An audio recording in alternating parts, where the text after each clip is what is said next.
Well, hey there, Mama, and welcome back to the Moms Overcoming Overwhelm podcast, episode number 133. I'm Emily McDermott, and I'm here beside you on this journey as we work together to declutter your home, head, and heart.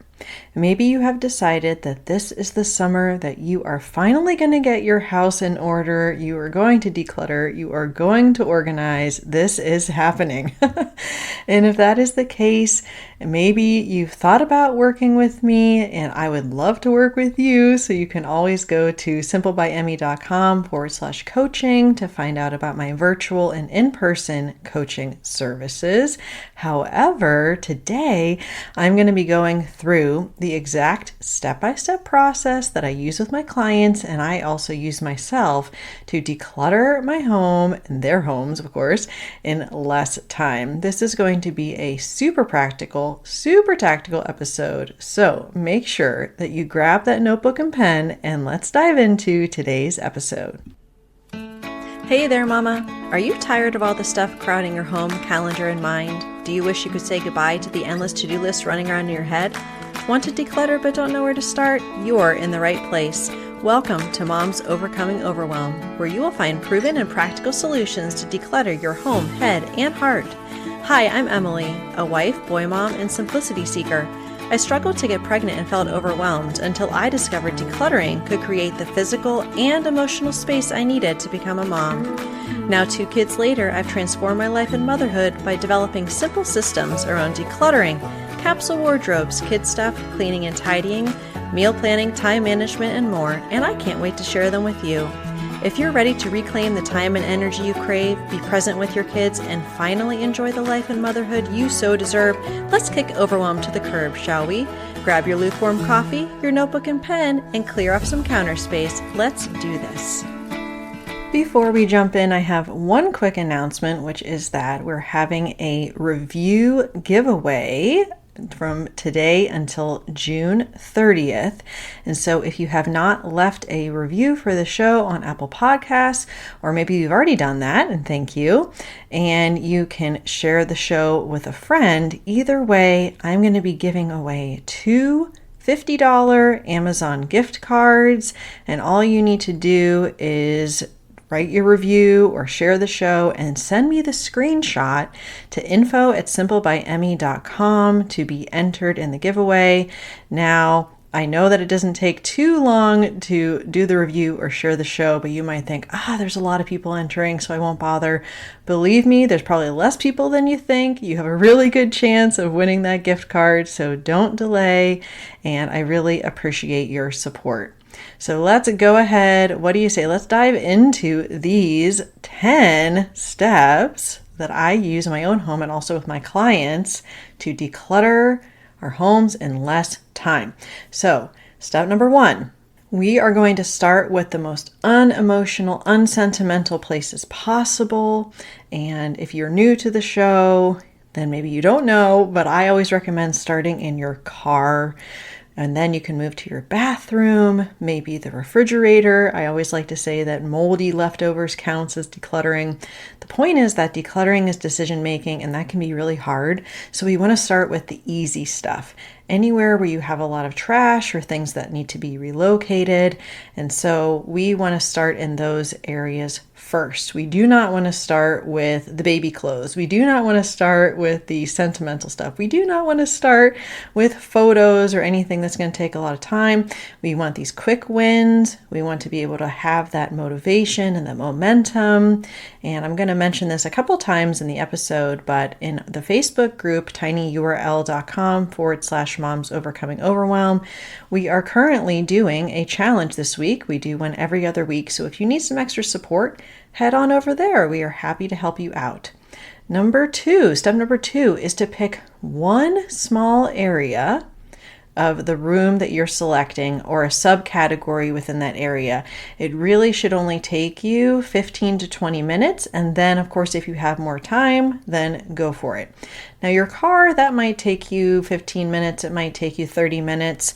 You could, of course, pick one small area of your car to start with first. Maybe you do the trunk to start because we tend to have a lot of junk back there. And then the next time you go to the front of the car.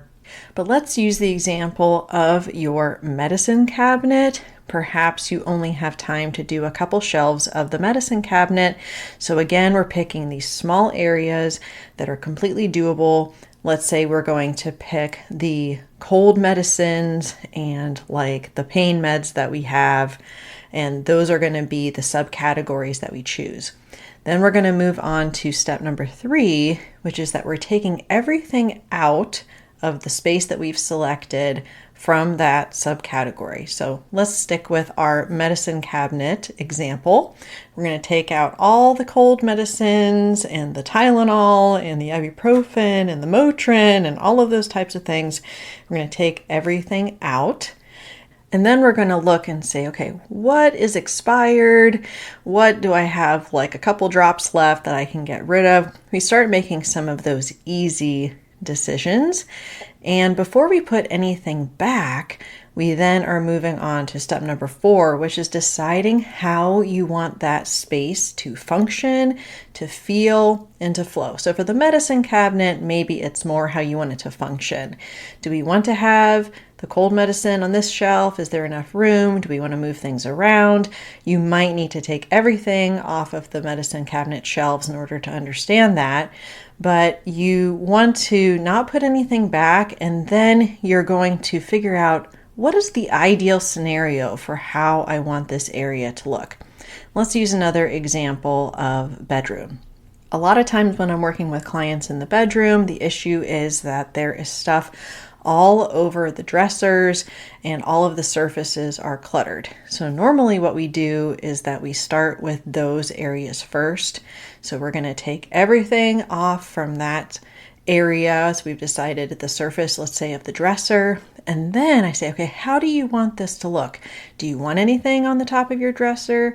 Do you want just a couple things that are meaningful to you? So we want to understand how we want that space to feel and then also function, because if we have stuff covering every surface, it's difficult to find things, it's difficult to function in the room. So figuring that out is important. And then we're going to move on to step number 5, which is using the container concept. Again, this is foundational to what I teach. It is from Dana K. White. I want to make sure I always give her the credit, but she is at A Slob Comes Clean, and she is the one that taught me about this. And what you want to do is that you want to select an area or a container for that subcategory. But this is the important part, people, based upon how important it is to you. Okay, so let's think of another example. Now we're going to move to our refrigerator. So the refrigerator is a container in and of itself, but within there we have different areas where we put different things. So let's say that we're thinking about what are the most important things in the fridge. That would be probably like the milk and the eggs and the bread, some of those staples. So we wouldn't want to open up our fridge and then just see a bunch of condiments and a bunch of like candy and cake and all of this stuff that we don't really use. We want to organize the space in the container based upon how important that thing is to you. So the space of the container for that subcategory needs to reflect that value because it is going to take time and energy to manage it. Another example, which I will use for this step and the next, is my kids' treasure chests, which I use in air quotes. Those are the trinkets and the junky things that they get from parties and the dentist office and everything. So we have selected a shoebox to put all of that stuff in. I do not have a humongous tub that takes up their entire room full of the junky stuff, even though they probably would have enough to fill that with. But the point is that we're trying to pick the amount of space based upon the importance, and that is not very important to have a bunch of junky stuff. We'd rather have room in their room for their clothing, for books, for their stuffed animals, that kind of thing. So moving on to number 6, we then start filling whatever that container that you've selected based upon how important it is to you. We start playing my favorite game, love, like, maybe, no. So we're going to start filling it with the things that we love, then what we like, and then we are going to make decisions on the maybes and get rid of the no's. We're going to move on to a different example. I'm giving lots of examples today.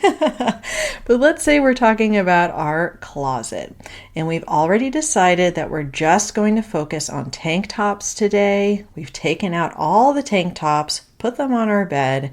We've decided how much space in our closet we want to allot to tank tops, how many hangers worth, right? And then we're going to start filling that area back up with the tank tops that we wear the most, that we love the most. And when that area starts getting full, we have to make a decision. Do we keep some of these maybes? Do we donate them? Well, if you can't decide, then we move on to step number 7. We want to use that out of sight, out of mind bin. It is a form of delayed decision making. The most important thing is that we always come back to it. So we want to make sure that we have a date in our phone, a reminder to come back. Let's say that for the tank tops, we're going to check back in August, maybe September. If we have not thought about any of those tank tops, if we did not want to wear them at all over the summer, then we are going to let those go because we already have our allotted space in our closet for tank tops. So once you have made that decision about the amount of space that you want to allot, it's really just making decisions within that space. Okay, moving on to step number 8. Are you all with me? I hope so. I know I'm giving you a lot of information. And of course, if you need extra support and you want to go through this step by step with me, I would love to hop on a coaching call with you. So you can head over to simplebyemmy.com/coaching so we can do that. But step number 8 is to get donations in your car immediately, or have that pickup date set and make sure you have your donations in a specific place, because a lot of times if they don't make it out of your house right away, they're not going to make it out. So when I work with my clients, a lot of times we have bags that have labels on them. So let's say that we know this bag is going to Goodwill, this bag is going to your neighbors, this bag is going to your sister. You know, you have different places that you want these things to go, but you want to get everything in your car and then of course figure out when you are going to be dropping those things off or having a pickup. And the same goes when you have things to shred or things to scan. When it comes to paper, you tend to have a lot of paper in the process when you are decluttering that kind of comes up. And that kind of brings us to step number 9, which is to decide what systems need to be in place to keep the space clutter-free. So that might be daily tidying. It might be putting a block on your calendar to go through paper every 2 to 3 days. It might be that weekly donation pickup. Could be a variety of things, but deciding what systems need to be in place to make sure that the area is not going to get cluttered again. And then finally, step number 10 is that we're going to pick one of those systems and then we're going to work on making that a habit. And I've talked before about my daily resets, how that is really important to me, that I do them in the morning and also in the evening. But if I started, let's just say with the morning one, that I wanted to clear out the kitchen before I started my work, then I would want to make sure, okay, what's kind of like a micro habit within that reset habit that I could work on? Maybe it would be that I'm always unloading the dishwasher in the morning, and that is the one thing that I want to work on for this week. Then you could work on another thing, like maybe wiping down the countertops. But the point is we want to make it so small we can't say no, work on making the habit, and then move on from there. So there you go. Those are my 10 tips, the exact step-by-step process. I'm going to give you one more bonus tip, and then we're going to go through them all and talk about what we can do as our next step. So the bonus tip, which I've talked about before, is to try to not get distracted as you are working in a space. And that's why having go back bins or go back bags are really important. And those are bags or bins where you put things that need to go to other areas of your home. And you know, okay, all this stuff needs to go to the basement, all this stuff needs to go on the main floor, but you're not going there in the process. You're not getting distracted. So it's really important that you have focus in that one area, especially if you're doing 15 to 20 minutes. Do not walk away. Do not get distracted. So there is your bonus tip. Okay, we're going to run through these 10 one more time, and then we're going to talk about the next steps that you can take to really move forward on your goals of getting your house decluttered this summer. So step number 1, start with the most unemotional, unsentimental areas first. Number 2, pick one small part of the room you select or a subcategory within that area. For example, tank tops within the closet. Step number 3, take everything out from that area, from that subcategory. Step number 4, decide how you want that area to feel, function, and flow before you fill anything back up. Step number 5, decide on the container that you want for that subcategory based upon how important it is to you. Step number 6, start filling it with what you love first, then what you like, and then figure out what you want to do with the maybes and donate or get rid of the rest. Step number 7, for those maybes, if you can't make a decision, use an out of sight, out of mind bin and come back to it. Step number 8, get those donations in your car immediately. Set that pickup date. Make sure it doesn't stay in your house. Step number 9, decide what systems need to be in place to keep the space clutter-free. Maybe that's a weekly donation pickup. Maybe it's going through your papers every couple days. Maybe it's daily resets. Step number 10, start with one micro habit part of that you want to do, that system. And then once you have it mastered, move on from there. And of course, the bonus tip, don't get distracted. Use those go back bins and try to stay in the area that you're in so that you can get that 15 to 20 minutes. It's amazing what you can do when you're actually able to focus. So if you need extra support, I, of course, always recommend the free Facebook group, tinyurl.com/moms overcoming overwhelm. And I just want to give a little bit of a shout out to Mackenzie. This was some of her feedback in the group. She said, everything I did from the challenges in January and February are still decluttered and organized. It took long to get there, but each drawer, cabinet, and surface is still being handled well, is easy to clean, and I find myself with no anxiety from those spaces anymore. Emily, I am truly thankful for your guidance and permission slips. I've been able to let go of more and more that I never thought was possible. It's so silly what we can be emotionally attached to. Well, Mackenzie has been very consistent in the free challenges. And so if you want to hop on board with that, come on over to the Facebook group. And otherwise, I would love to work with you one-on-one to come up with a personalized plan so that we can make sure that you are getting your home decluttered this summer. And I can't wait to talk to you and to work with you. You can head on over to simplebyemmy.com/coaching. Or if you go to simplebyemmy.com/clarity, we can hop on a 10-minute call, a free call, just to see if we would be a good fit before moving forward. On Thursday, we are having Julie Redmond back. She is from the Mom Made Plans podcast. And I just can't wait for you to listen to this conversation with Julie. She's really one of my favorites. And we're going to be talking about time scarcity, when it's like we never have time to do the things that we want to do, and her assign a time method, which can really help us find the time that we need to do the things that we need to do and that we love to do. So I can't wait to see you then. Bye for now. If you like today's podcast, here's what you can do. Just take 30 seconds to leave me a review. I know you're a busy mama. You're overwhelmed, in fact, but 30 seconds of your day makes such an impact. I'll be blessed by your words. They'll definitely make my day. And who knows, you might be entered for this month's giveaway. In Apple Podcasts, scroll down to write a review. Thanks so much for your time. I'm so grateful for you.